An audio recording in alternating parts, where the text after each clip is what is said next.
बंधुवर जय माता दी। आपका अपने चैनल आचार्य डी शर्मा पर हार्दिक स्वागत है और सबके लिए मंगल कामना करते हुए एक रोचक विषय लेकर उपस्थित हैं। और ये विषय है राहु से मिलने वाले शुभाशुभ फलों का वर्णन। आज हम बात करेंगे राहु ग्रह क्या है, ज्योतिष में इसका क्या महत्व है, इसके क्या परिणाम होते हैं, क्या शुभाशुभ फल प्राप्त कराता है और उसको जो है शुभ करने के लिए हम आप क्या कर सकते हैं। तो राहु एक छाया ग्रह है। ज्योतिष में केवल 7 ग्रह मूल रूप से अपने अस्तित्व रखते हैं और ये 2 ग्रह राहु और केतु ये छाया ग्रह के रूप में होते हैं। इनका अपना कोई अस्तित्व या भौतिक रूप नहीं होता है। ये राहु केतु सूर्य चंद्रमा के परिक्रमा मार्ग में बनने वाले 2 कटान बिंदु हैं। राहु के पास अपनी कोई दृष्टि नहीं होती है और ये सूर्य और चंद्रमा के परिक्रमा मार्ग के कटान से जहाँ पर जो है मिलते हैं कटान, वहाँ पर इनको ये माना जाता है। एक जगह राहु, दूसरी जगह केतु। ये हमेशा बकरी रहते हैं, उल्टे चलते हैं और बाकी ग्रह जो चलते हैं सीधे क्लॉकवाइज, और ये चलते हैं एंटी क्लॉकवाइज। राहु स्वतंत्र रूप से अगर कहीं है, अकेला है, तो वो शनि के प्रभाव को दर्शाता है, शनि का प्रभाव दिखाता है। इसका कोई भौतिक रूप न होने के कारण कुछ ज्योतिषियों ने तो इसको ग्रह के रूप में माना ही नहीं है। फिर भी इसका प्रभाव संसार में मानव जीवन पर, ग्रह, वस्तु, स्थान और प्राणियों पर होते हुए देखा जा गया है। इसलिए इसको जो है ज्योतिष में स्थान दिया गया है और इसके परिणाम बहुत ही भयंकर, बहुत ही कारगर होते हैं। राहु जीवन में जब भी किसी के अशुभता देता है या अशुभ होता है, अशुभतादायक होता है, तो ये आकस्मिक समस्याएं पैदा करता है। व्यक्ति के जीवन और आदतों को ये दूषित करता है। उसकी जो है उसके अंदर मलिनता का भाव, उसके अंदर मांस मदिरा का भाव, खाने पीने का अनियमित रूप से आहार विहार करने का, इस तरह की जो है उसकी आदतों को दूषित करता है। और ये किसी ग्रह के प्रभाव को, जब भी राहु किसी ग्रह के साथ हो जाता है तो उस ग्रह के प्रभाव को कम कर देता है और उसकी अशुभता को बढ़ाता है। इस प्रकार से राहु स्वतंत्र रूप से जब भी होता है तो शनि जैसा फल प्रदान करता है।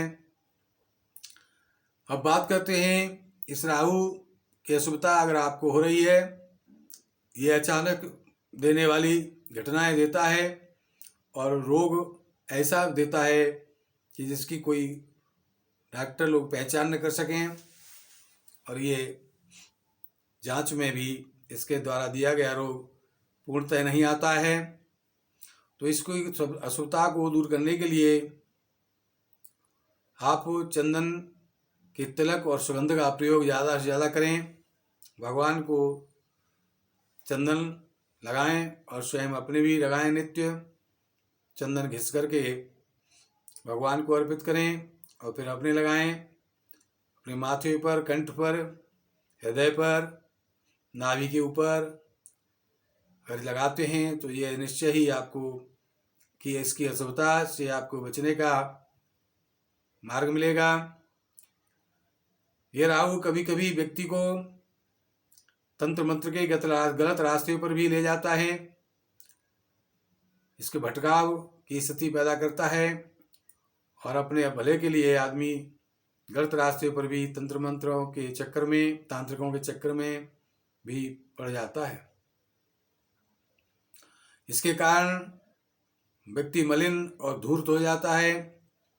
विचार इसके व्यक्ति के चालाकी भरे, दूसरों को धोखा देने के, दूसरों से ठगने के, इस प्रकार से आदमी के विचार होते हैं। और मलिनता आश्रय में आती है, स्नान न करना, सुबह दांत साफ न करना, कुल्ला न करना, इस तरह की स्थिति इस राहु के प्रभाव से बनती है। जहाँ तक संभव हो इसके दुष्प्रभाव को कम करने के लिए नियमित रूप से इसके मंत्र का भी जाप आप करें तो अच्छा होता है। ओम रांग राहवे नमः, एक ये छोटा मंत्र है, इसमें राम नहीं कहेंगे, रांग कहेंगे, रांग राहवे नमः। और दूसरा है ओम भ्राम भ्रीम भ्रौम सह राहवे नमः। इसमें से किसी एक मंत्र का जो है दोनों समय आप सुबह शाम इसकी माला करें, एक एक माला, तो इसका प्रभाव कम से कम हो सकता है, अशुभता से आप बच सकते हैं। राहु के कारण व्यक्ति को कल्पनाजनक समस्या भी उत्पन्न हो जाती है, कुछ सोच बहुत बढ़ जाती है और सोचने का जो विचार करने का जो स्टेज होता है, विचार करने का जो मुद्दा होता है या वो अजीब होता है और उसमें व्यक्ति डूबता जाता है। इस कल्पना की समस्या इस राहु के कारण ही होती है। सोचते सोचते आदमी परेशान होता है। तो इस तरह से किसी प्रकार की कोई रोग जो कि डॉक्टरों के द्वारा नहीं पकड़ा जा रहा है वो राहु के कारण ही मिलता है।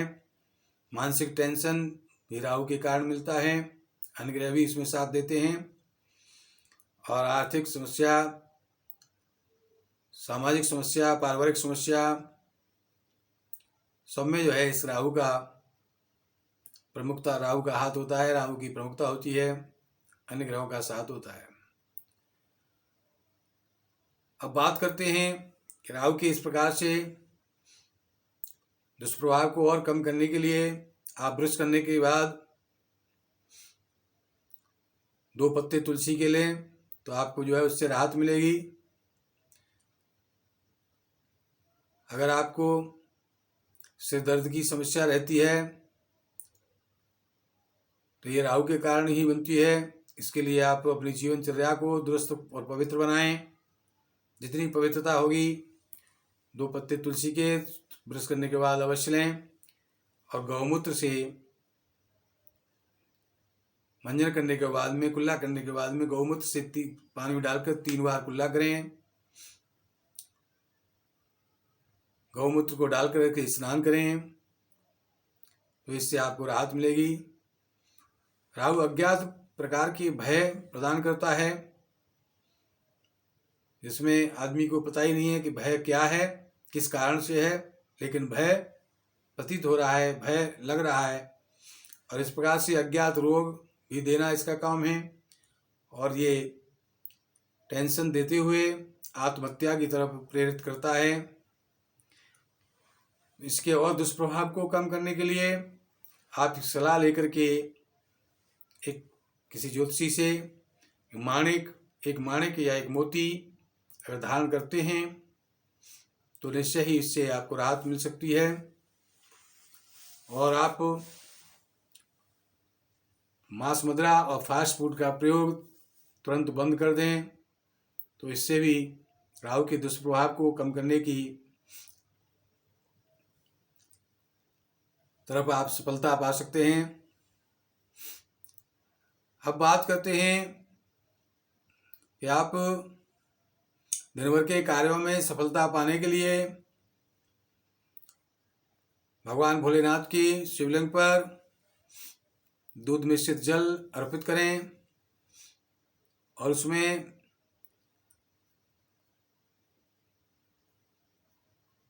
भगवान भोलेनाथ को चंदन लगाएं घिस करके, और फिर वो चंदन अपने माथे पर लगाएं और चंदन की सुगंध का प्रयोग करें। तो इससे जो है आपके दिन भर के कार्यों में आपको सफलता मिलेगी और राहु का प्रभाव भी इससे कम, राहु की अशुभता का प्रभाव कम से कम होगा। और भोलेनाथ पर जल चढ़ाते हुए आप जो है नमः शिवाय का जाप करते रहें। तो इस प्रकार करने से अब राहु के प्रभाव से आप बचे रहेंगे, बच सकते हैं, या कम से कम वो प्रभाव आपके ऊपर होगा। इस प्रकार से हमारे प्रोग्राम को ध्यानपूर्वक सुने, समझें, तदनुसार अपनी कार्ययोजना बनाकर चलें, तो आपका समय सुश्रेष्ठ होगा।